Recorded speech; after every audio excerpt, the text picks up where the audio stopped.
прошлом месяце депутаты парламента приняли в третьем окончательном чтении изменения в закон о декларировании доходов, расходов, имущества и обязательств имущественного характера должностными лицами и депутатами. Президент его подписал, и он вступил в силу с 1 июля 2021 года. Какова ситуация на первоначальном этапе исполнения данного закона? Есть ли обстоятельства, затрудняющие его реализацию? Если он будет буксовать, то по какой причине? Кто несовершенен, мы или закон? Придется ли вмешиваться, дополнять, изменять, совершенствовать его уже сейчас? Закон о декларировании доходов и расходов, о проблемах, сопряженных с его исполнением, передача Аргама. Здравствуйте. Пожалуй, теперь я могу представить своих гостей. Министр по налогам и сборам Джансух Нанба, депутат, председатель парламентского комитета Астамур Логуа, начальник управления по надзору за исполнением законодательства Генеральной прокуратуры Зарина Саблирова. И к нам присоединился по скайпу адвокат, независимый эксперт, юрист Олег Басария. Здравствуйте, Олег. Мы, разумеется, должны очищаться от имиджа коррумпированного общества. Это аксиома. Закон о декларировании доходов и расходов, который был принят в окончательном варианте только что, насколько вот именно в том виде, в каком он сейчас имеется по своему качеству, может стать надежным, серьезным инструментом реализации антикоррупционной миссии. Ну, вопрос такой оценочный, можно сказать, общего характера, но метод от общего к частному, он общепризнанный, и я надеюсь, что мы от общего вопроса придем к более частным и конкретным вопросам тоже. Кто готов начать наш разговор? Я, наверное, сейчас кого-то шокирую своим выступлением. Вот у нас осталось буквально там пару дней для того, чтобы все декларации тех людей, которые должны их заполнить, были сданы. Немножко, если можно, предыстории, Ирина Шотовна, в первую очередь... Кстати, для разминки, из тех, кто в этой студии, кто-нибудь уже заполнил декларацию? Я ее финиш заканчиваю. Вчера буквально заполнялась, и, честно, как-то у нас в парламенте столько событий в последнее время, что прям руки не доходили до того, чтобы заполнить эту декларацию, но вот сегодня ее будем сдавать уже. Спасибо. Я бы хотел вот на что обратить внимание, и надеюсь, буду правильно понят. Во-первых, слава богу, сколько там, 7, 8, 9 лет, не знаю, сколько наша общественность требовала, поднимали эти вопросы, и, наконец-то, в каком-то виде этот закон принят. Другое дело, что с последней вариацией, да, этого закона, лично я был не согласен, и на сессии об этом говорил. В каком-то виде нас настораживает. Ну, потому что для меня, например, мы же говорим о полноценной борьбе, да, с коррупцией и так далее, то, к чему мы стремимся.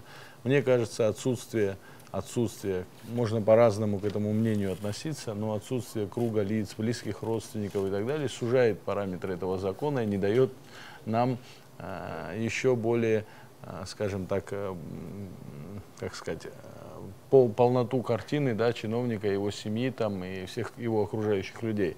Хотя есть версия других людей, которые говорят о том, что надо всеобщую декларацию вводить и только потом требовать там, от близких родственников заполнения этих анкет.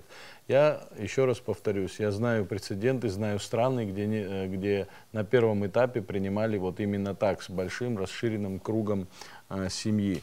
Но, к большому сожалению, должен отметить еще раз, что такая редакция закона не была поддержана в парламенте, и в парламенте поддержали вот последнюю редакцию, которая, скажем так, очень похожа на проект закона соседнего государства Российской Федерации. И не всегда это хороший пример, потому что мы часто видим в эфирах российских каналов, как показывают вследствие, сколько всего награбленного и ограбленного оформляется на близких родственников, и чиновник, получающий там тоже скромные деньги, живет совсем скажем так, не на эти скромные деньги. Живет как шах или да, султан. живет как шах. Да. По этой причине моя позиция неизменна, но еще раз повторюсь, мне кажется, это первый шаг. Никто же, наверное, все мы понимаем, что этот закон с завтрашнего дня, наверное, не решит все проблемы коррупционной составляющей, да, Абхазии. Но я уверен, что есть еще, и не то, что уверен, я знаю, что я сам регистрировал в парламенте, какие еще сопутствующие законы, надеюсь, мы сможем рассмотреть и принять до конца нашего созыва. Я говорю о законе, например, о понятии незаконного обогащения, которого нет в нашем праве, и о работе над проектом закона об антимонопольной деятельности. Это все вот очень близкие по духу, может быть, законы, которые как раз-таки нацелены на, так скажем, борьбу с коррупцией. Но начало положено, не знаю, пусть никто, наверное, не обижается, как мне кажется, из даже наших соратников, друзей, общественников, которые в Фейсбуке пишут, много чего говорят, да, там кому-то кто-то угрожал, даже не знаю, я эти тексты не видел, но мне кажется, что и они должны понять, что мы молодое государство, 27 лет, наконец-то закон принят, если даже надо продумать, кто-то не успеет какие-то вещи, может быть, там 15 дней добавить, месяц добавить, надо продумать, чтобы мы сами себя не обманули и не выглядели в дурном свете. Я бы, если коротко, вот так бы хотел сказать. Ну, я, наверное, воздержусь от правовой оценки данного закона. Для меня самая главная задача и забота на сегодняшний день — это четкое исполнение принятого парламентом, подписанного президентом закона о декларировании доходов, расходов, имущества и обязательств имущественного характера должностными лицами и депутатами.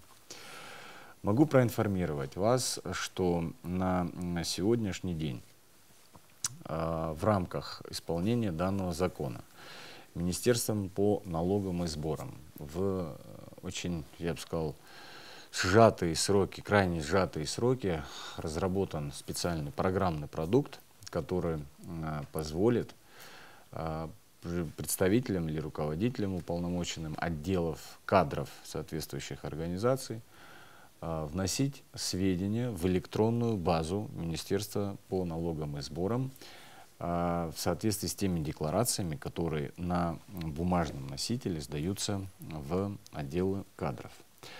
Хочу сказать, что это было непросто, потому что сроки были очень сжатые, задачи определялись буквально на ходу, то есть мы, изучая закон и разрабатывая соответствующий план мероприятий по реализации данного закона, как и всегда, да, начиная что-то новое, возникали какие-то вопросы технического характера, правового характера.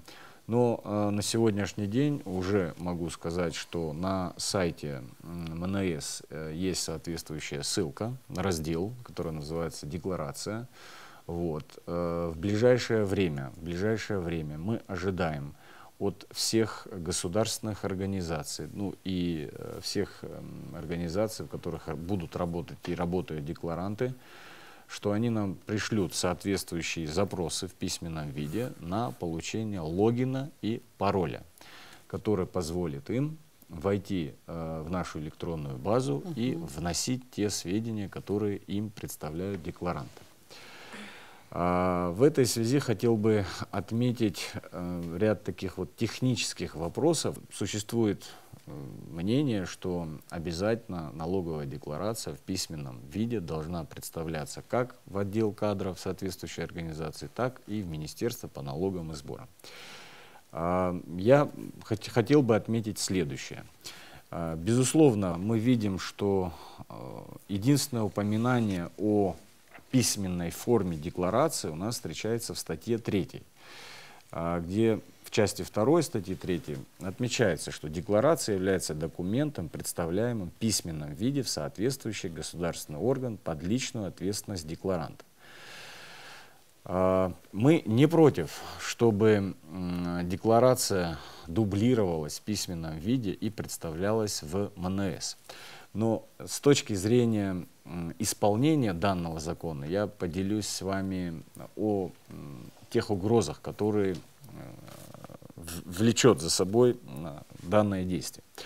Во-первых, если мы освободим от обязанностей, которая четко не прописана в самом законе, представителя отдела кадров вносить соответствующую информацию в электронную базу данных, и будем рассчитывать на то, что Министерство по налогам и сборам все декларации, которые получит в кратчайшие сроки, да, теоретически предположим, что все сдадут декларации, по предварительным оценкам нашим, это порядка 50 тысяч деклараций. Ну, наверняка вы знаете, что декларация в среднем у нас состоит из 6-7 листов. Вот. Ну, абсолютно понятно, что если даже вся налоговая служба сядет и начнет вручную заполнять эту информацию, значит, в электронную базу, мы провалим исполнение данного закона. В этой связи, значит, учитывая сложившуюся ситуацию и текущее положение дел, нами предлагается вариант, при котором отделы кадров будут вносить, значит, информацию в электронном виде, а мы уже, как центральный орган государственного управления, значит, управление, отвечающий также за исполнение данного закона, при необходимости проведения каких-либо контрольных мероприятий по уточнению, по, значит, установлению достоверности представленной информации, будем официально осуществлять соответствующие запросы, запрашивать эти декларации в письменном виде и дополнительную информацию, которая, значит, у нас прописана в законе. Что я хотел сказать по данному вопросу? Само законодательство Республики Абхазия, оно составляет из себя комплекс законодательных актов, которые должны сочетаться друг с другом и дополнять, и поддерживать, условно говоря. Один законодательный акт должен другой законодательный акт, и они в целом они создают законодательную систему Республики Абхазия. То есть отдельно взятый закон, какой бы он хороший ни был, он не будет достаточно эффективен, если он не связан с другими законами. То есть из-за этого могут возникнуть коллизии закона, то есть прямое противоречие одного закона другому закону. В этой связи хочется обратить внимание на вот этот вот закон, который принят, на главный момент, вот, на который обращает на себя внимание, на то, что закон, который касается такой важной государственной миссии, как борьба с коррупцией, он состоит из 16 статей и является очень компактным. Многие моменты, как вот уже говорили присутствующие в студии люди, они не прописаны надлежащим образом. То есть потом, когда мы будем более подробно разбирать, я коснусь непосредственно этих моментов. Но главный, с моей точки зрения, момент, на который надо обратить внимание, это на то, что любой закон, который принимается в нашей стране, он должен быть реализуем. То есть у государства должны быть технические возможности, правовые возможности, людские ресурсы для того, чтобы реализовать те идеи, те пункты, которые в данном законе закреплены. То есть вот первое, на что вот сразу, что на себя обращает внимание, как только что сказал министр по налогам и сборам, просто внесение данных всех декларантов, которых там по разным оценкам около 50 тысяч в нашей стране, а возможно и больше, просто внесение их данных в электронную базу займет такое количество времени, что вся налоговая будет парализована, осуществляя эту деятельность. А помимо внесения этого всего перечня в законодательную базу, эти же данные потом надо проверять. Суть этого закона заключается же не просто в формировании базы данных чиновников и их имущества. Надо проверять достоверность предоставления каждой декларации. Тут мы сталкиваемся со следующей проблемой. У нас нет единой базы данных недвижимого имущества. То есть для того, чтобы понять, правильно ли или неправильно, достоверно, недостоверно, тот или иной чиновник указал имущество какое-то свое, в Абхазии нету базы данных, вот, куда может налоговый инспектор зайти и посмотреть, действительно ли там у этого человека столько-то домов, столько машин. Это все раздельные базы данных. Вот, скажем, например, что касается недвижимости, по каждому району у них своя база данных недвижимости, которой владеют те или иные граждане. То есть он должен проверить это. То есть у нас в Абхазии достаточное количество банков для нашей маленькой страны. То есть должен быть разослан запрос во все банки, если там счета у этих лиц. Я уж не говорю о том, что, возможно, у кого-то из чиновников есть банковские счета за рубежом, в российских банках или в каких-то других банках.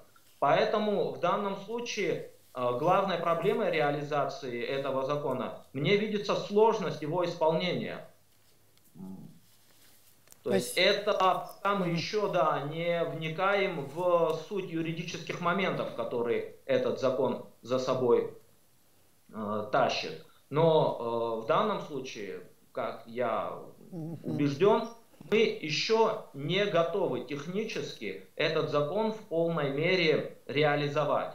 То есть я опасаюсь того, что вот эти вот все положения, они останутся на бумаге, или еще хуже, они будут выборочными. То есть каких-то из чиновников, там несколько человек, их будут проверять усиленно, а какие-то другие, которых, может быть, надо еще более серьезно проверять, их не проверят не потому, что там есть какой-то злой умысел, а просто потому, что физически не успеют это сделать. Вы обратите внимание еще и на то, что с налоговой службы никто не снимает ее прямых обязательств, то есть проверка юридических лиц, индивидуальных предпринимателей, это тоже большой объем деятельности, большой объем работы. То есть как это будет на практике реализовываться, мне на данный момент абсолютно непонятно. И возникает вопрос, возможно ли это вообще реализовать. Может быть, даже перейдем, мне неплохо было бы, если это у нас получилось, к правовому ликбезу. Почему я так говорю? Очень многие из тех, кто прочитал закон, и особенно у тех людей, у которых нет специального юридического образования, да.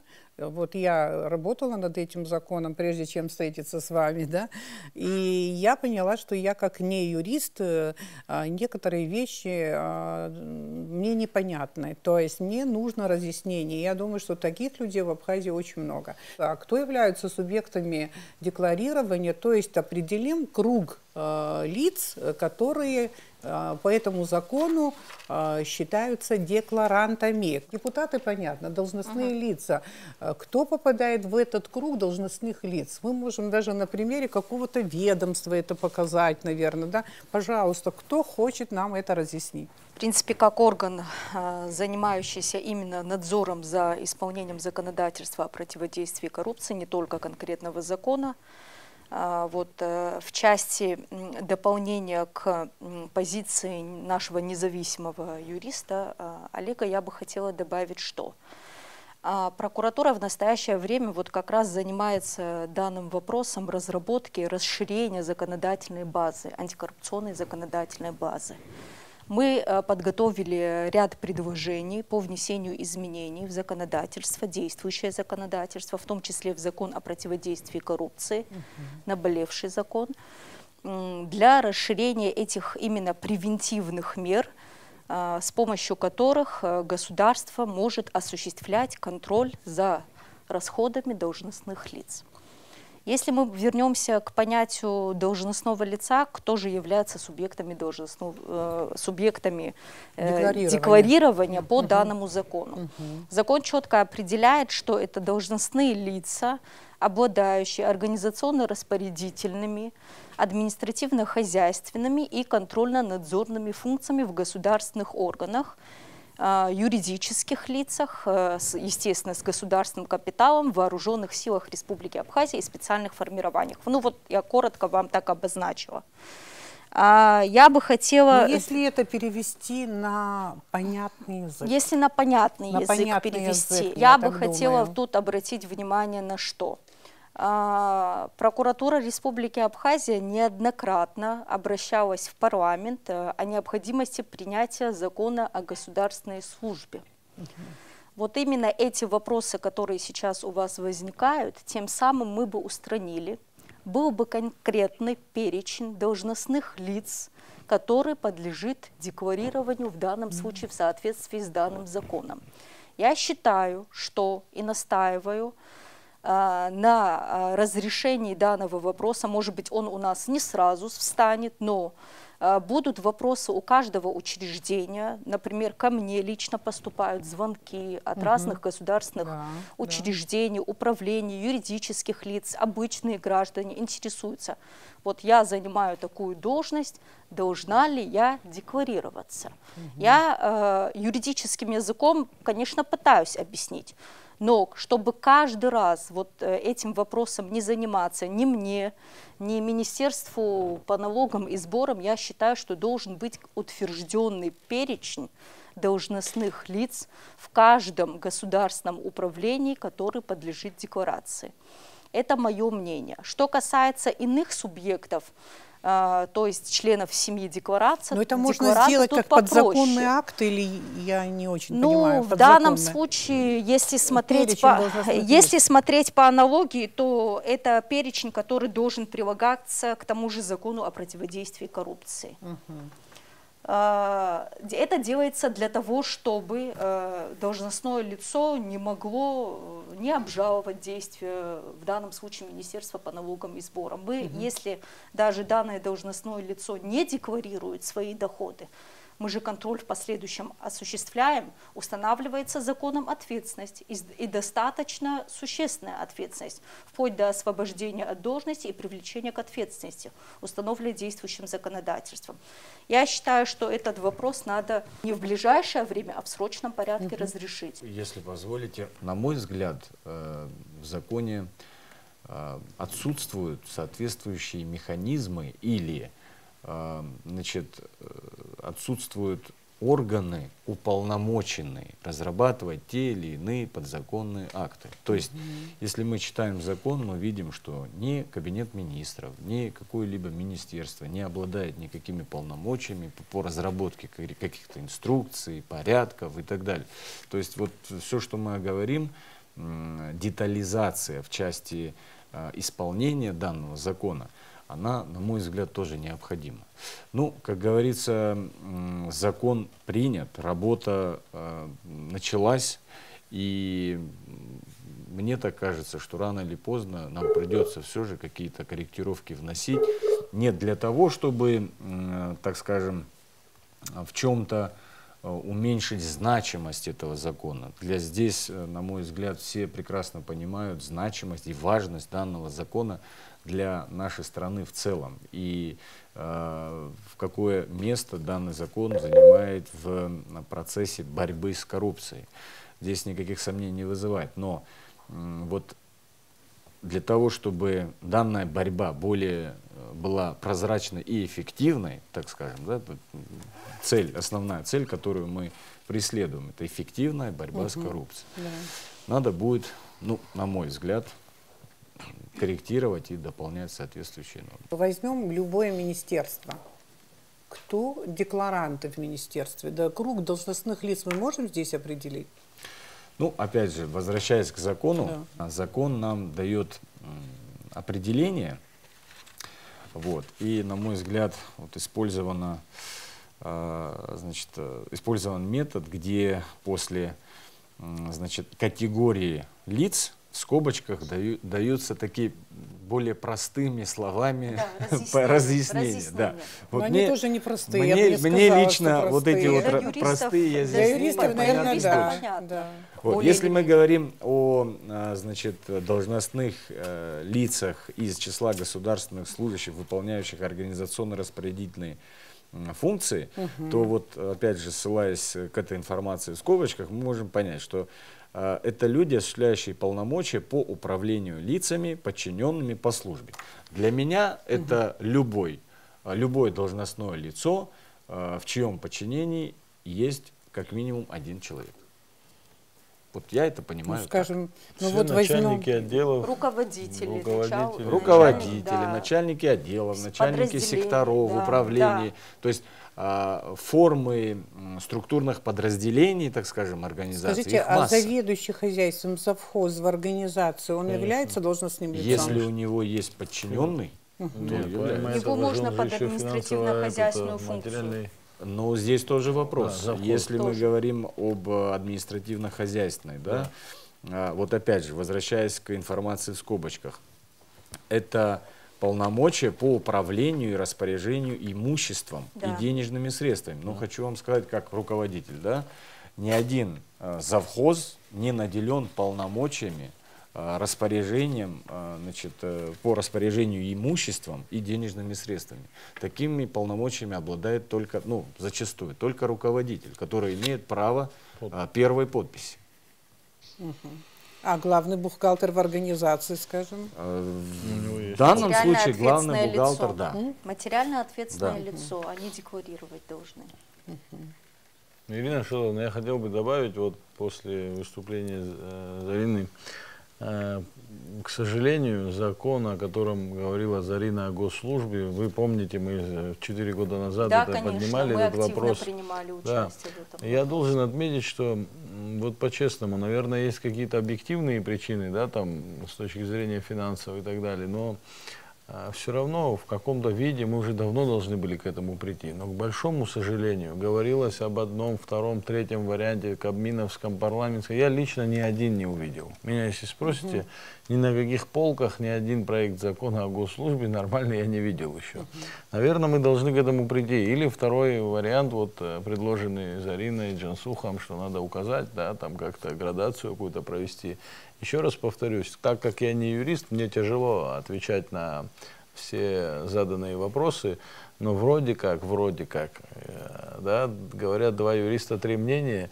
Не знаю, над вообще разговором о антикоррупционном законе принимали участие, я не знаю, какое количество юристов приходило, одно говорили, в парламенте есть юристы, в администрации президента есть юристы. Мне сложно об этом сказать, но еще раз повторюсь, убежден, что это абсолютно не идеальный закон, над которым наверняка, как и люди говорят, придется еще работать, какие-то вносить изменения в будущем, дополнять, да, там, другими подзаконными актами или принимать еще какие-то законы, чтобы это все работало на благо, да, борьбы с коррупцией. Но это первый шаг. Я его вижу именно таким образом. И с чем, например, не могу, ну, как сказать, не то, что не согласиться, я считаю, что это нормально, что наконец-то что-то мы сделали.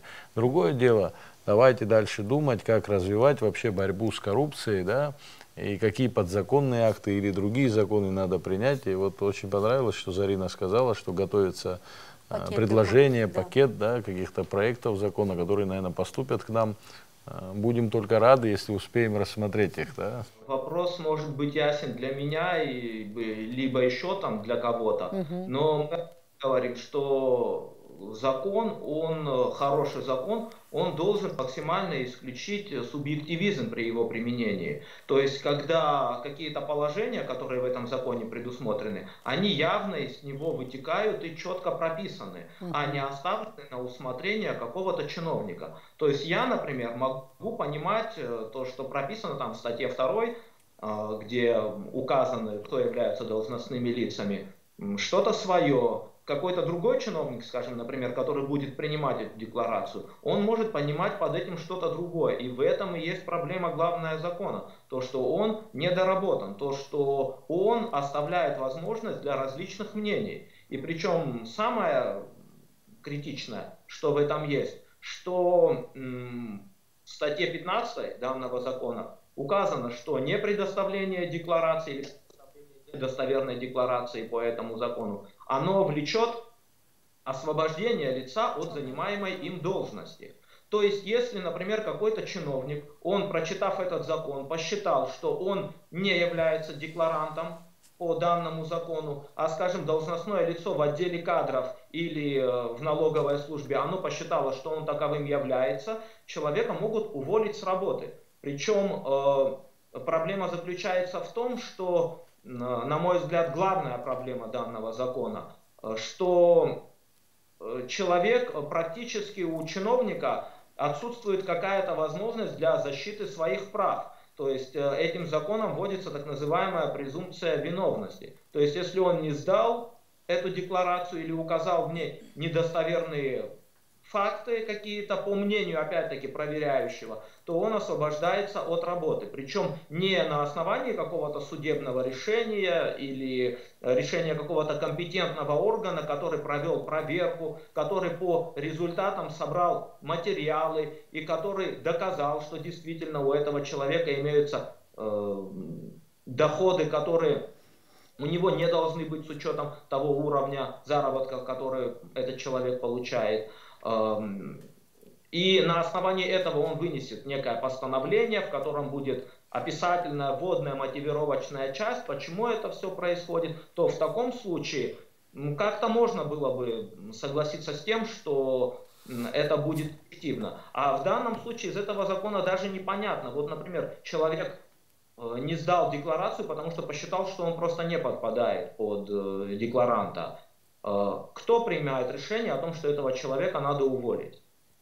Каким нормативным актом это будет регулироваться? То есть это будет некое постановление или это будет просто решение, это будет докладная записка отдела кадров на имя руководителя. В законе этого ничего нету. То есть сама процедура, как должен реагировать этот орган, который выявил, по его мнению, недостоверное декларирование. Опять-таки, разность мнений, то есть кто-то может читать и понимать этот закон по одному, кто-то может по-другому. Это я даже говорю о профессиональных юристах, которые, читая этот закон, могут иметь разное мнение. Что уж говорить о людях, которые не имеют специального юридического образования и должны вот на основании этого закона подавать документ, который ни больше, ни меньше, а в дальнейшем будет влиять на всю их жизнь. То есть, если он там что-то сделает неправильно, его уволят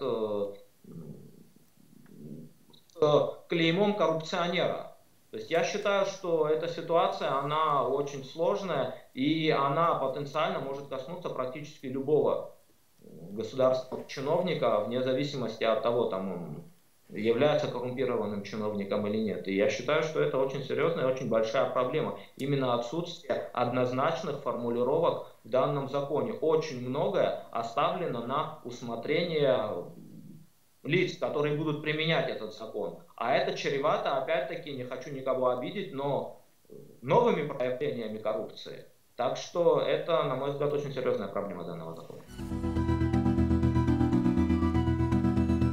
Поскольку тотальное декларирование сейчас это будет очень сложной такой ситуацией, Джансук говорил о том, что вот отделы кадров сейчас может быть как некая первичная структура, да, вот они должны сыграть большую роль для того, чтобы был осуществлен сбор, скажем, да, вот этой всей информации, которая нужна. Но насколько отделы кадров, мы же все знаем, вот во всех организациях они есть, где-то работают юристы, где-то работают не юристы и так далее. Насколько они готовы для реализации, для исполнения этого момента, да, вот, скажем, осуществления декларирования? Ну вот мы в своей части, если касаться, да, прокуратуры, мы методическую работу с отделом кадров, подготовку организационно, вот на примере просто. Подготовка организационно-распорядительных документов, именно регламентирующих порядок исполнения данного закона, и соответствующая методическая работа ведется с отделом кадров, непосредственно моим управлением.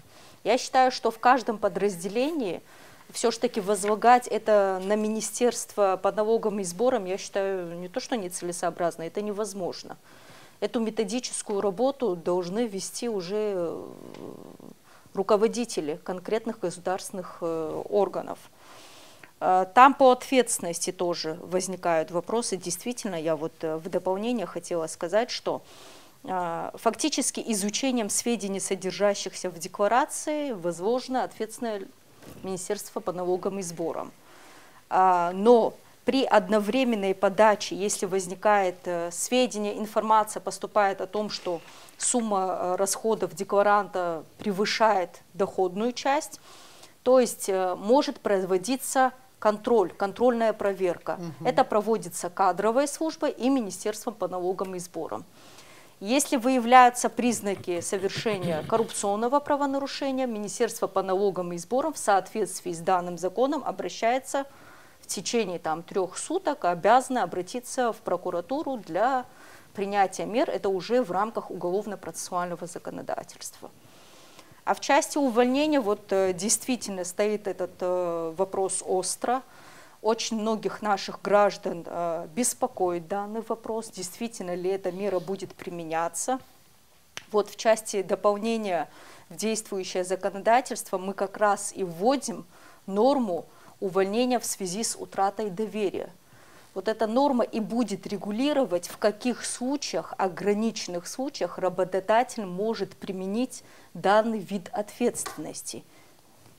Я бы хотела вот этот вопрос тоже. Спасибо, спасибо. Ирина Шатунова, знаете, вот сейчас слушаю, как зритель со стороны, если посмотреть, ну, как будто мы говорим, что вообще ничего не нужно было, все здесь, ну, неправильно написано, неправильно сделано. Нет, мы не говорим об этом, мы говорим о доработке. Исполнение закона, я как раз об этом и говорю, что, видите, вы сейчас сказали, что у нас появится понятие утрата доверия, да, там и так далее. Увольнение в связи с утратой доверия. Это же не было 10 лет назад, 5 лет назад. Сейчас в связи с той же формулировкой, что он должен покинуть, вот нормальное что-то. То есть этот закон, я уверен, что заставит нас принять еще ряд, значит, то, о чем мы говорим. Да, может быть, законов, может, подзаконных актов. Да, лед тронулся, только так могу сказать. Тем более, не являясь юристом, мне так тяжело не то что оппонировать, даже отвечать вообще вот на какие-то вопросы. Но запрос в обществе... Но время, которое обозначено в законе до 1 августа, насколько это вообще реалистично? Ну, если честно, саму декларацию заполнить, мне кажется, что там нет ничего такого сложного для того, чтобы заполнить ее. Тем более, когда круг лиц еще сокращен и так далее. Ну, минут 20-30 и она заполняется. А отчетный период какой, можно узнать? Ну, вот лично мы по закону для себя определили, что это последний год. Вот так я заполняю. Последний да. год. Ну, сейчас кто-то скажет, что вступление в силу закона, ну, я понимаю этот вопрос, он сложный. Я для себя заполнял как последний год. За 20-й? Да. Не, ну, такие разночтения вы для себя так решили, ну, я для себя по-другому понимаю, потому что этого там не написано. Я понимаю, о чем Зарина говорит. Надзорнику задают данный вопрос. Зарина, за какой период мы будем Ну, декларироваться? явно же, что не за 30 лет послевоенные, правильно же? Нет, ну это или 20-й, да, или 20-й год, или или 21-й год. Ну, я думаю, что за это не надо будет никого наказывать. Это наша вина, да, то, что там не написано этого. Если кто-то заполнит за 21 год... Товарищи, мы вам это прощаем, потому что мы в законе Спасибо. не учли, а вот это вы должны были, потому что мы в законе учли. Ну, не знаю. Вообще, деятельность депутатов, она регулируется в первую очередь законом о депутате. Да, статусе Народного собрания парламента Республики Абхазия.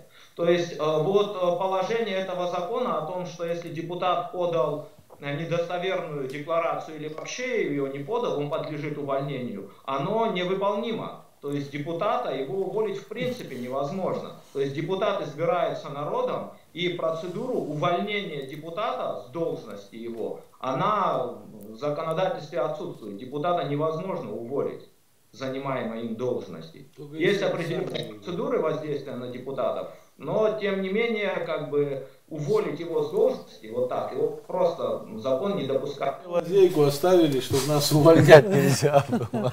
Вот почему они легко согласились, Олег, почему депутаты легко на это согласились, это понятно, что они могут ничего не декларировать, и с них ничего не будет, как всегда, кстати говоря. В общем, очень серьезное замечание, должна сказать, вообще, даже странно для меня, не юриста, как такая ситуация не была. Даже когда этот закон прорабатывали, это так, мы это понимали, что, ну, а как уволить депутата? Да? Хорошо, скажем, пойдемте дальше. Вот предмет декларирования, многие обращают внимание, потому что, ну, понятно, там, доходы, там, ну, недвижимости, да, вот, более понятно и так далее. Вот что касается банковских счетов, вот это вызывает очень много, скажем, там, споров и так далее, банковские счета. Вот вообще ничего тайного нет в нашей жизни, получается, что мы становимся настолько стеклянными, прозрачными и так далее. Вот понятие о тайне какой-то вообще сохраняется после того, что вот написано в этом законе. Не думайте, что вот кто-то еще подумает из зрителей, особенно вот активисты, вот это вопросы, что вот она против и так далее. Я разрешаю всем проверить мои доходы, да, вот, особенно в банках надо проверить мои доходы. Активы. Да, да, когда-то распространяли слух, это политические мои оппоненты, о том, что у меня там счета в швейцарском банке, но кто-то оказался более реалистичным, говорит, нет, не в швейцарском, у нее в Сочи где-то в банке. Ну, тоже прогадали, тоже понизили. Да, да, но может быть на самом деле вот в конечном итоге, когда мы к чему-то придем, вот двигаясь в этом направлении, вот эта грязь тоже, вот, да, которая используется в политических играх, она тоже, если не закончится полностью, хотя бы минимизируется. Но давайте все-таки поговорим по поводу предметов декларирования. Недвижимость, банковские счета, там акции, ценные бумаги всякие и так далее. Вот, что здесь вот легко выполнимо, что практически невыполнимо? Есть такое? Ну вот вы сейчас сами сказали про счета. Для себя я тоже понимаю, что, допустим, говорим, ладно, об Абхазии это одно, а если у чиновника счет за границей, и есть понятие банковской тайны, с чего вдруг банк должен кому-то что-то дать, да, какой-то счет. А если он его не указал, фактически проверить это будет, можно сказать, что невозможно. Ну, получается, что мы эту норму записали мы формально записали, для отвода так, глаз? Не для отвода глаз. Скажем так, это было одно из требований нашей общественности, чтобы знать, что у кого где есть. Это один момент. Второй момент, такая практика есть в мире, в других законах, что они тоже пишут, что любой счет. Как они это проверяют, ну, надо еще понимать, что мы ограничены, скажем так, частично признанное государство. Да? Не все государства мира с нами готовы сотрудничать и вообще разговаривать о каких-то вещах. Сложное, скажем так, положение, но я объяснить попытался, по-моему, почему оно сюда попало, и другого объяснения у меня нет, а как это проверять, тоже не могу. Когда изучаешь конкретную норму, неважно в каком законе, ты его должен соотносить с другим законодательством, которое действует на территории Республики Абхазия. В данном случае, если вы говорите о банковской тайне, есть конкретная норма в соответствии, если позволите, я вот засчитаю, что справки по счетам, это абхазское законодательство, справки по счетам и вкладам физических лиц выдаются кредитной организации, им самим, судам, судебным исполнителям и при наличии согласия прокурора органам предварительного следствия по делам, находящимся в их производстве. То есть это в рамках уже уголовно-процессуального законодательства мы можем, вот если в части прокуратуры, запрашивать. Все, точка. Ограниченный список. Хотел бы вас попросить прокомментировать статью 181 Уголовного кодекса об ответственности. Да, за разглашение. Да. У нас не только в Уголовно-процессуальном кодексе, есть у нас в административном законодательстве, в гражданском законодательстве и уголовно-процессуальном законодательстве есть ответственность и лица распространяющего, вот тут и в данном законе есть ответственность, установлена уголовная ответственность за разглашение банковской тайны. В данном случае, по моему суждению, возникает проблема, потому что мы декларируемся, но в отношении нас, вот счета, мы рассматриваемся банком как физические лица, все-таки. Вы понимаете? То есть это касается заработной платы, иных других вкладов и счетов. Как обратил внимание министр по налогам, есть конкретная уголовная ответственность за разглашение банковской тайны. Мнение... Это что, антагонизм между разными законами, если я что-то понимаю? Ну, мы вам комментируем действующее законодательство. Это те проблемы, с которыми мы сталкиваемся. Мы сегодня обсуждаем действующие вопросы законодательства и возможные последствия, которые могут в будущем возникнуть. Мнение банка по данному поводу пока мне неизвестно. Но есть норма, которая охраняется законом банковской тайны. Да, особенно останавливаться на этом вопросе не хочу, хотя понимаю, что это очень серьезный вопрос, чтобы не подумали, что-то она явно скрывает, если об этом так заинтересованно говорит. Но Олег, все-таки вашу реплику по этому вопросу хотелось бы услышать. Я вот очень благодарен коллегам, что они подняли этот вопрос. Я тоже хотел об этом сказать пару слов. Банки в своей работе, они руководствуются законом о банках и банковской деятельности. В первую очередь, это специальная норма, которую каждый банк должен выполнять. То есть вплоть невыполнения этих норм он может повлечь для банка крайне негативные последствия, вплоть до отзыва лицензии. И вот статья, на которую вот уважаемый прокурор сослался, не буду ее повторять, которая гласит о банковской тайне и в которой есть перечисленные случаи, при которых банк может предоставлять различным органам сведения о банковских счетах физических лиц, которые там расположены. И вот в рамках этого закона, который мы сейчас рассматриваем, предоставление банкам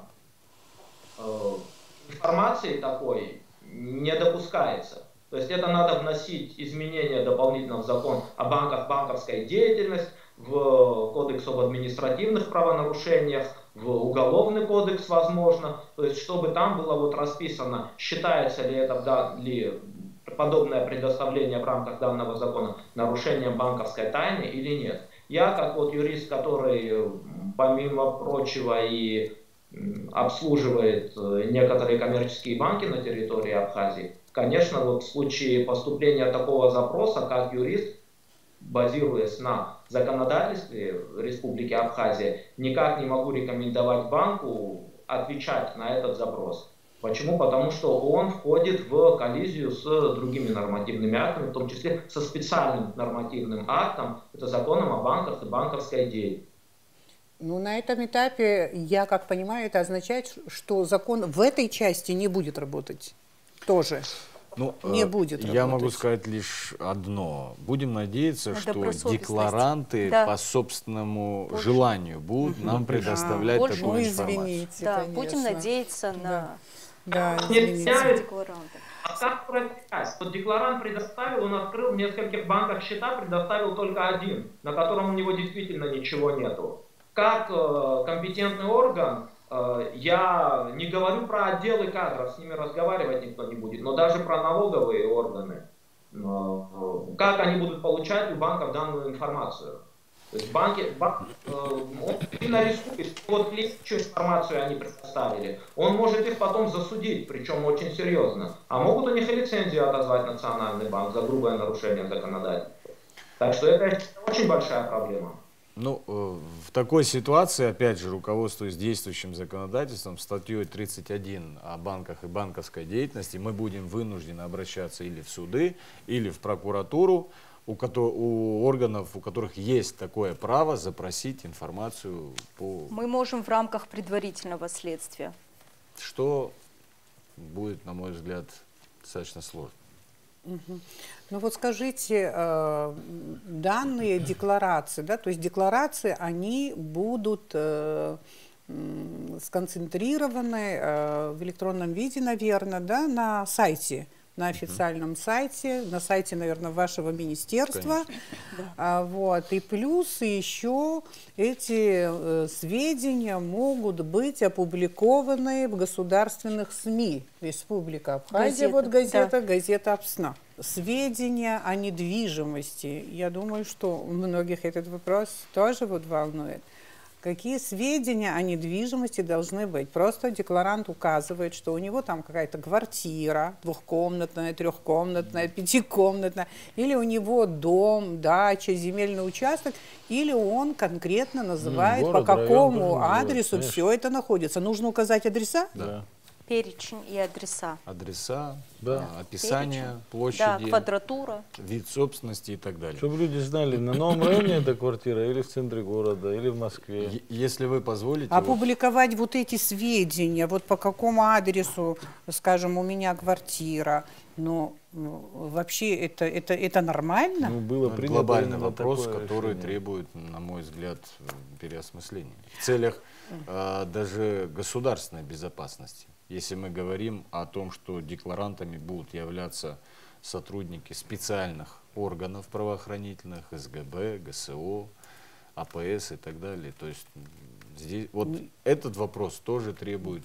Скажите, знаете, я вообще быстро заполню эту декларацию, абсолютно, никаких у меня проблем, но мне кажется, что это может вызвать определенную социальную напряженность на каком-то этапе, вот когда все это начнется реально осуществляться. Много вопросов возникнет. Некоторые говорили, а кто нас охранять будет, когда мы адреса дадите? У нас есть силовики же, вот мы на них надеемся.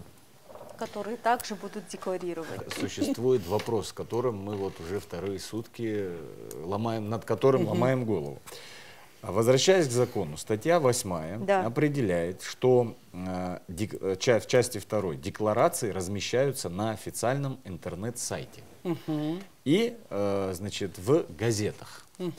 Если мы читаем закон далее, в части 3, дается исчерпывающий перечень информации, который должен указываться на официальных интернет-сайтах и в газетах. Дело в том, что декларация предполагает более развернутую информацию, чем нам дается в перечне по части 3. И отсюда у нас возникает вопрос. Если мы видим, что в декларации есть информация о недвижимости, вот по части 3 мы должны на официальном сайте дать информацию о, значит, перечень объектов недвижимости, имущества, количество транспортных средств, декларируемый доход, а также сумма денежных средств на счетах в банках. Отсюда у нас возникает вопрос. В декларации у нас, помимо того, что я перечислил, еще есть, ну так скажем, персональные данные в части расчетных счетов. Если мы возвращаемся к части 2 данной статьи, то получается, что всю информацию, которая в декларации, мы должны размещать на сайте. А если мы читаем дальше, то нам сам закон не дает возможности информацию о расчетных счетах. Ограничено. Вот я на это обратила внимание. Потому что часть 2 говорит, декларация размещается, сама декларация размещается. То есть здесь говорится, что саму декларацию мы должны разместить, а дальше говорится вот исчерпывающий перечень информации, который должен якобы быть там. Ограничили. И еще один вот очень серьезный вопрос, который у нас возник. Это как раз из-за газеты было. В газете будет опубликовываться скан-копия, или там фотография самой декларации, а не какая-то усеченная версия. То есть получится, что мы в соответствии с частью 3 данной статьи будем, то есть вот в четком соответствии с данным перечнем информацию указывать, а в газете будет чуть-чуть более другая информация. Именно так. И кто теперь прав, газета или мы не правы, или кто прав? Вот такого рода вопросы возникают. Честно говоря, извини, перебиваю, Денис Сухдуанович, я вообще, когда мы это говорили, что вы заложили? газета Республика Абхазия, но это, знаете, перекочевание с одного закона в другой, люди...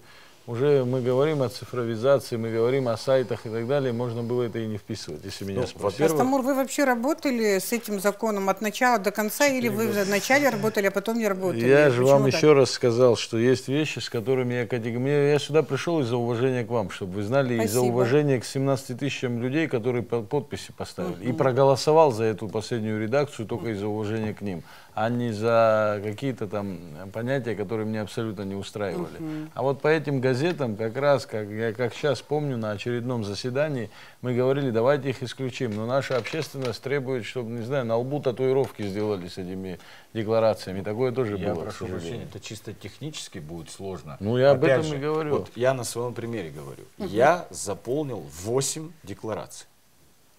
8 деклараций, я один. Декларанты, члены семьи. Да, и за себя, и члены семьи. 8 деклараций. Это целый том получается. Конечно. То есть мне нужен один номер газеты «Республика Абхазия», я не знаю, поместится, не поместится, чтобы публиковать, ну, по-моему, много чести будет для меня, если целый номер газеты будет посвящен. Кстати говоря, это обязаловка? Это, конечно. Это обязаловка, да? То есть они данная должны норма вот это закрепляет. все, или же в случае необходимости, там, по запросу и так далее. Нет, да? Там написано, что и официальный интернет-сайт, и газеты. И газеты. С чем категорически не согласен. Сколько лет мы будем читать Республика Абхазия Абсны именно с вы знаете, декларациями? я думаю, что продажи увеличатся. В общем-то, увеличатся. они могут не готовить какие-то журналистские мне расследования, кажется, продажи газет увеличатся. И так далее. Только наши Мы же декларации поддержать они должны будут печатать. печатные издания. Этот закон их поддерживает. Продажи увеличатся, я думаю. Да, еще Наши придется люди все это любят переводить. Многие перечитывать. декларации будут заполнять на русском языке. Придется сидеть еще заполнять на абхазском языке. Переводчики Для газеты заработают. Абсна.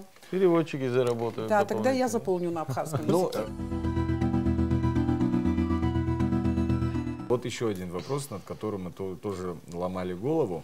В законе говорится, что в декларации должна быть указана информация о движимом и недвижимом имуществе. Это статья 4. Но под движимым имуществом мы в соответствии с действующим законодательством понимаем не только транспортное средство.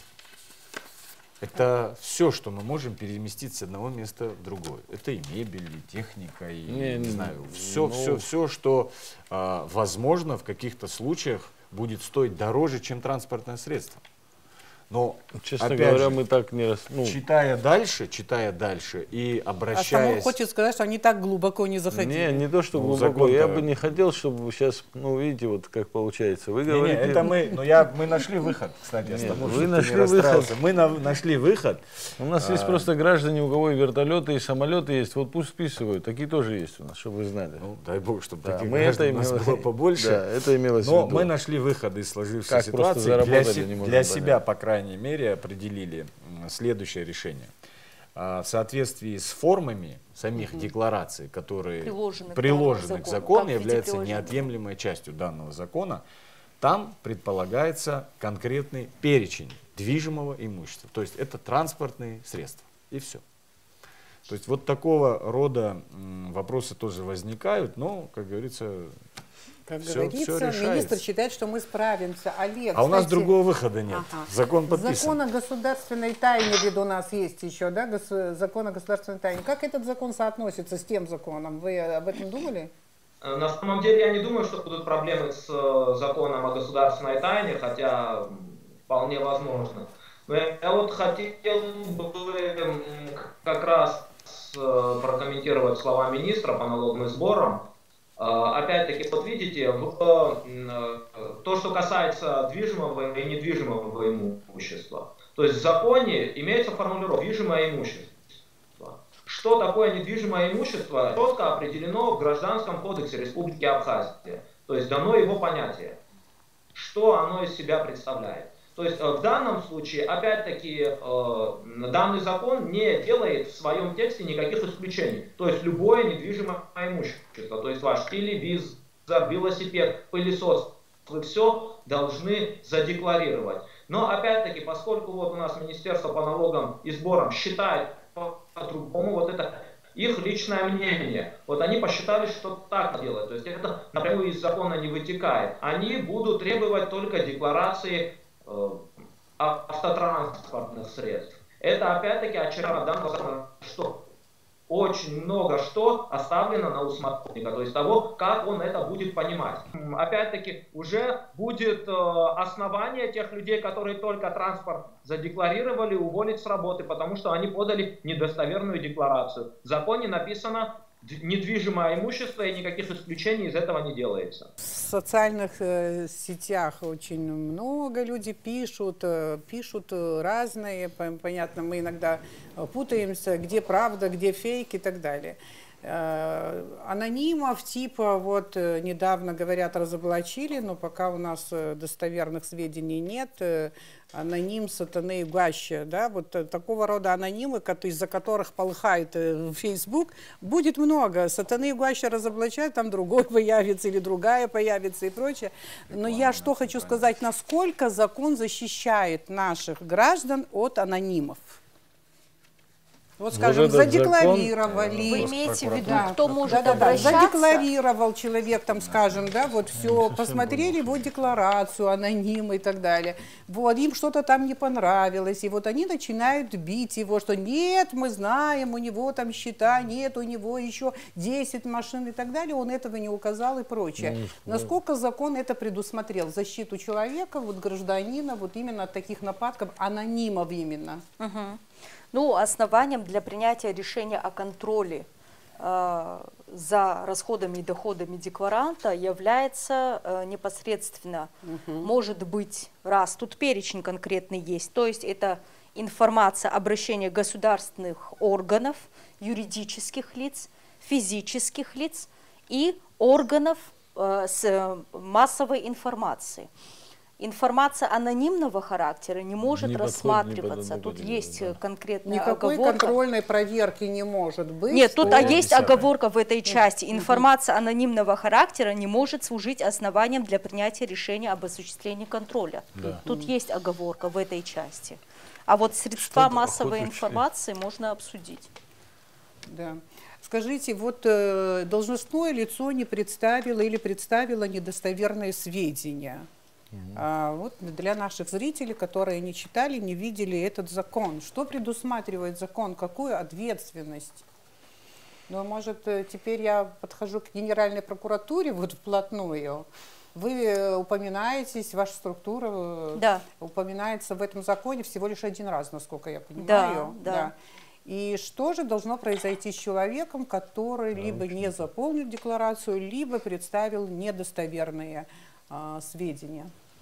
Ну, опять же таки, то, о чем я ранее говорила, вот именно в этой части Генеральная прокуратура подготовила ряд, эти проекты уже готовы, они подготовлены в рамках рабочей группы при президенте Республики Абхазия по совершенствованию деятельности правоохранительных органов, ряд предложений, которые именно направлен на реализацию данных полномочий по привлечению, в том числе к ответственности должностных лиц за недостоверную либо заведомо ложные данные, которые указаны в декларации. Это первое. Это дисциплинарная ответственность в виде увольнения в связи с утратой доверия, то, о чем я говорила. А что касается Уголовного кодекса, у нас в настоящее время есть различные суждения, вот Астамур говорил в части Незаконного обогащения. Да, есть такое мнение Или о том, необоснованное, да? Необоснованное обогащение. Это одно и то же? Нет, это разные вещи. Есть понятие в Гражданском кодексе необоснованное обогащение, а в данном случае, если вводить в Уголовный кодекс, это незаконное обогащение.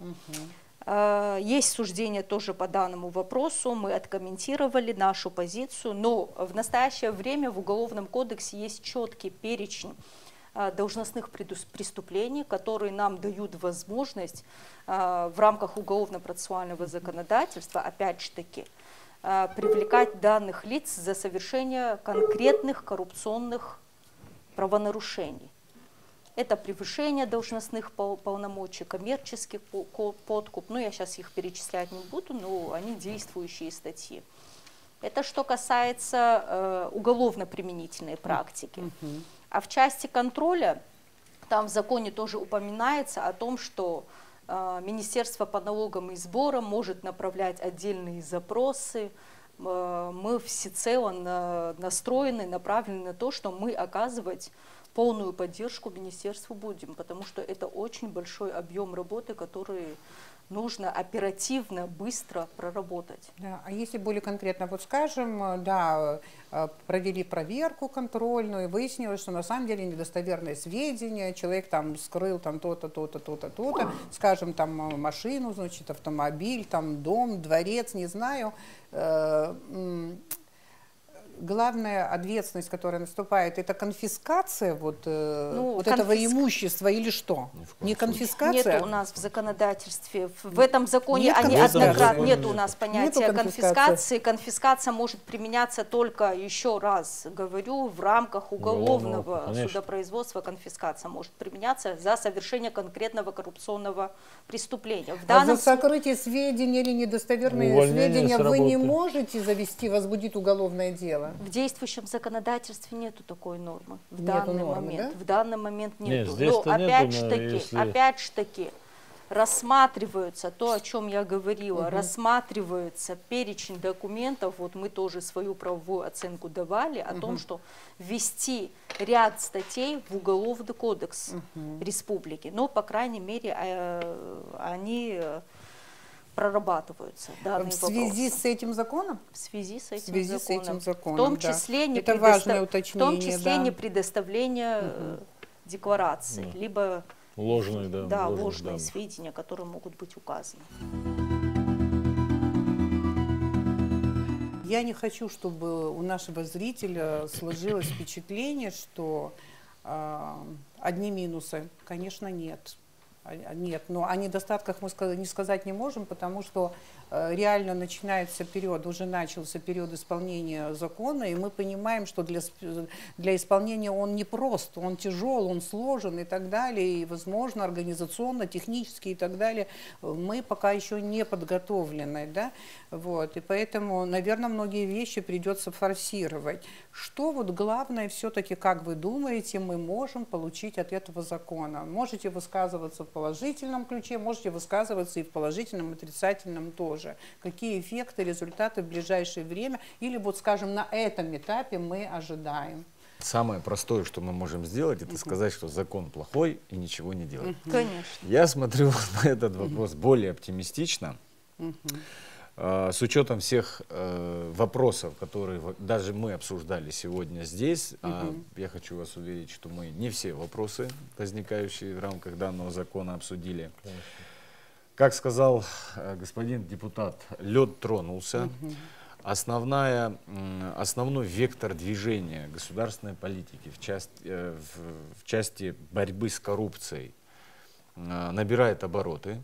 И, безусловно, учитывая все те шишки, которые мы набьем в процессе исполнения данного закона, мы должны с каждым годом совершенствовать свое законодательство, совершенствовать инструменты, которые мы можем использовать, потому что данный закон, он пересекается со многими очень глобальными вопросами, таких как там, реестр недвижимости, кадастр и так далее. Это определенные нужны и информационные технологии, потому что даже то, что происходит сегодня в России, по большому счету, наполовину практически базируется на электронных технологиях, информационных технологиях, к которым имеют доступ соответствующие государственные органы.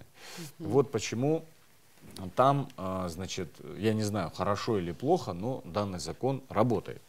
Вот, поэтому мне кажется, что нам, отложив все эмоции и конфликтные ситуации, да, которые возникают вокруг этого закона, мне кажется, необходимо всем уполномоченным органам власти в своей части проработать, предложить соответствующие изменения, корректировки, которые необходимо внести и совершенствовать данное законодательство.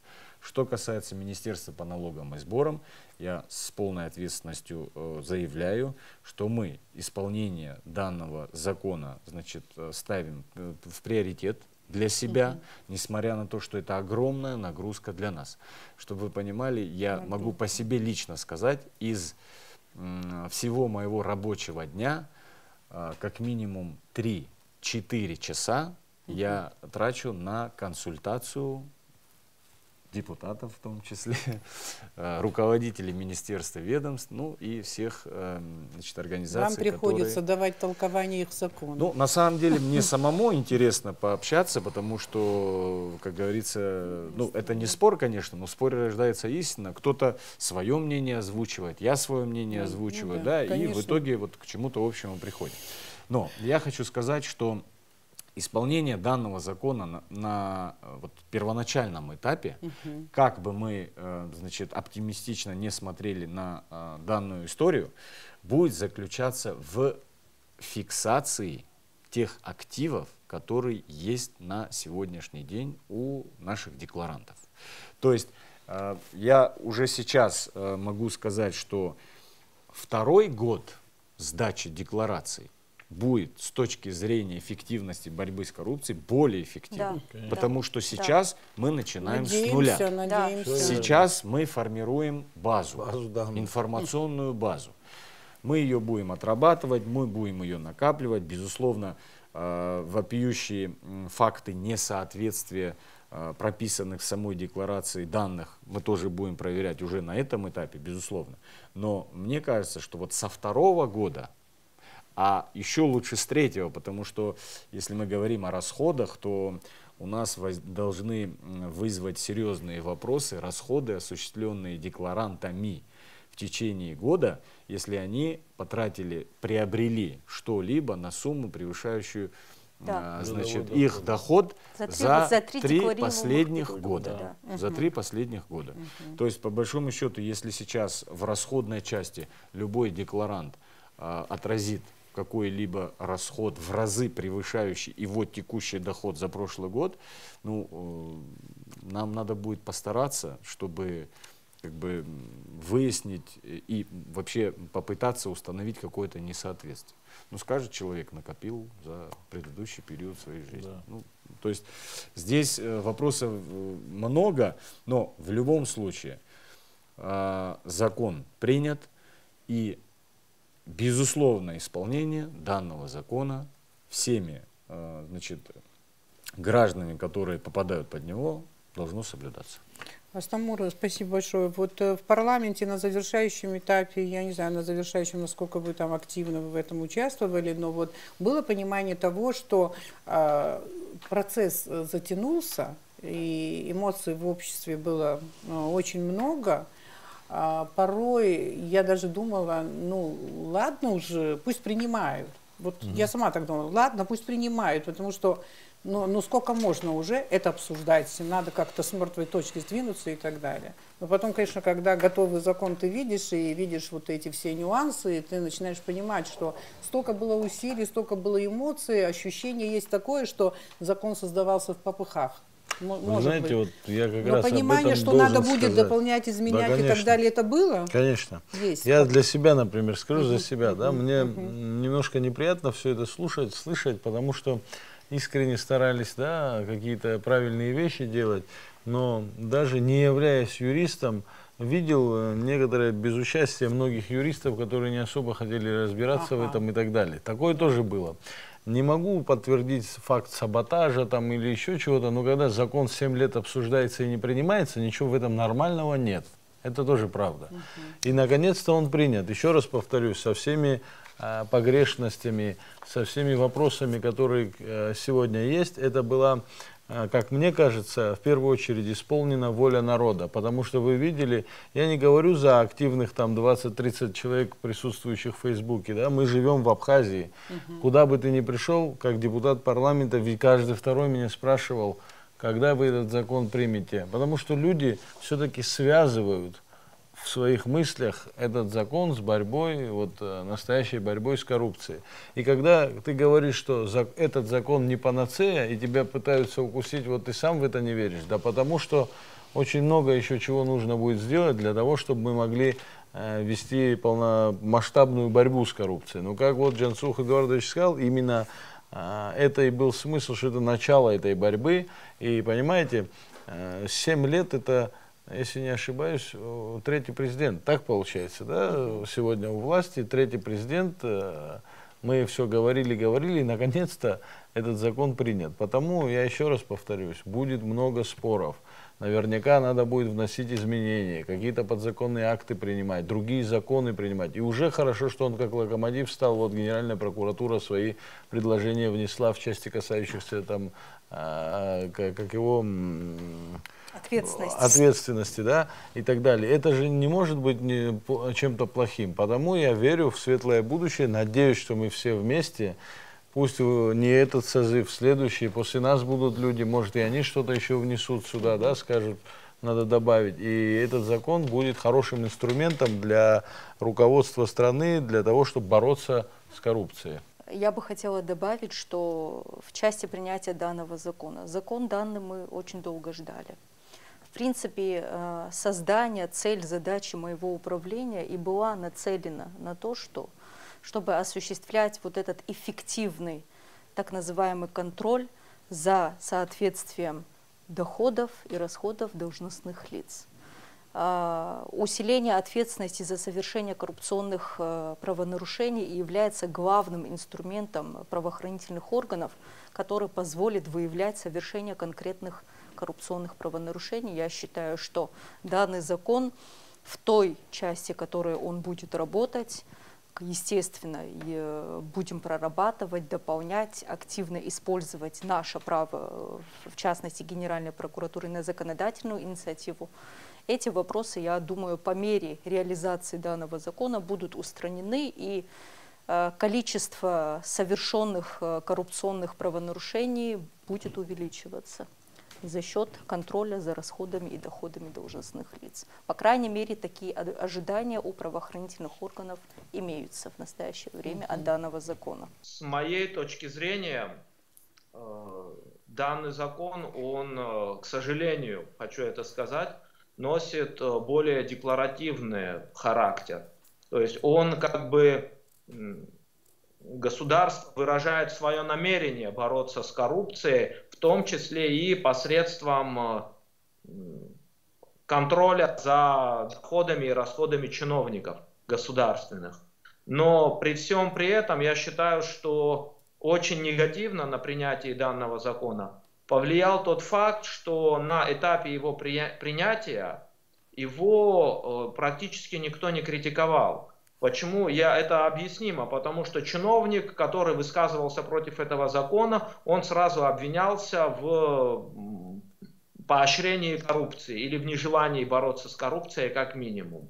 А я считаю, это неправильно. Закон должен быть прагматичным, взвешенным. И изначально, когда мы принимаем закон, мы должны быть уверены, что этот закон будет работать. У нас есть много примеров того, когда были приняты законы, очень важные законы. Вот, чтобы не быть голословным, хочу привести закон о банкротстве или закон об аудите, которые у нас давным-давно приняты. Это очень важные законы, но, к сожалению, они не работают по тем или иным причинам. То есть я за то, чтобы закон, может, был принят не так быстро, как был принят этот, но был принят более качественно. Главная проблема, когда принимается некачественный закон, заключается в том, что мы вроде как считаем, что у нас этот закон есть, и он что-то регулирует, а на самом деле он не работает. То есть таким образом мы обманываем сами себя. Я не являюсь государственным чиновником уже 15 лет, никто из моих близких членов семьи тоже не является государственным чиновником, и поэтому я могу говорить об этом объективно. Вот это мы, я считаю, не глубоко копнули в суть этого закона и нарыли там столько всяких проблем, неточностей и противоречий с другими законами. Если его разбирать более детально, их наберется еще больше. А при его реализации на практике там возникать будут еще новые.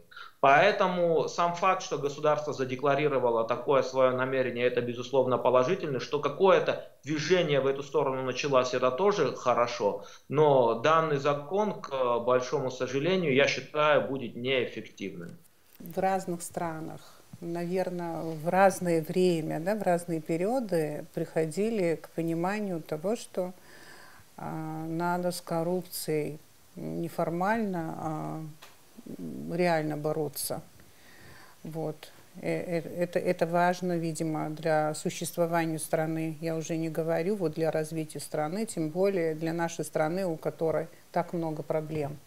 Насколько возможно, конечно, нужно минимизировать коррупцию, и тем более, я думаю, что очень многих честных людей задевает, когда о нас за пределами Абхазии тоже вот складывается имидж коррумпированного, я вначале уже говорила, вот общества.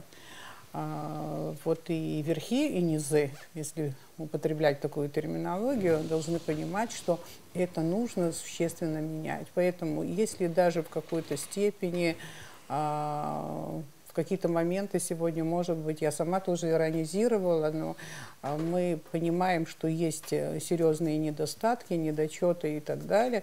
Я имею в виду вот именно по качеству закона, и что работать по усовершенствованию этого закона придется дальше тоже. Тем не менее, сам факт является очень важным, я так думаю, что для нашей истории. Очень важным фактом. Насколько важно победить коррупцию, в свое время поняли самые выдающиеся, наверное, правители, вот, которые, кстати, смогли поменять свою страну в этом плане, взяли на себя эту миссию, эту нагрузку, у них это получилось. Вот. Мне кажется, что, например, очень жестко звучит то, что в свое время говорила Голда Меир, вот, которую считают матерью Израиля, абсолютно выдающаяся женщина, выдающийся деятель, вот государственная. Она говорила, конечно, очень жестко, мне, например, страшновато становится, когда повторяю эти слова, но говорила так: приравняйте коррупцию к измене Родины, а коррупционеров к предателям вплоть до 7-го колена. Такие суровые слова, но, видимо, жизнь требовала, чтобы она высказалась именно вот в таком ключе. И очень часто, когда мы видим, слышим о коррупционных делах и так далее, при нашей ситуации, да, вот отсутствии денег, нехватки финансов, экономической недоразвитости и так далее, конечно, мы все возмущаемся. Я надеюсь, что этот закон, который принят, он будет таким первым камнем, в хорошем смысле, фундаментом, и, может быть, мы начинаем делать непростой, тяжелый шаг, и однажды антикоррупция будет образом нашей жизни. Нам всем этого хотелось бы. Чем раньше это случится, тем лучше. Спасибо большое. До свидания.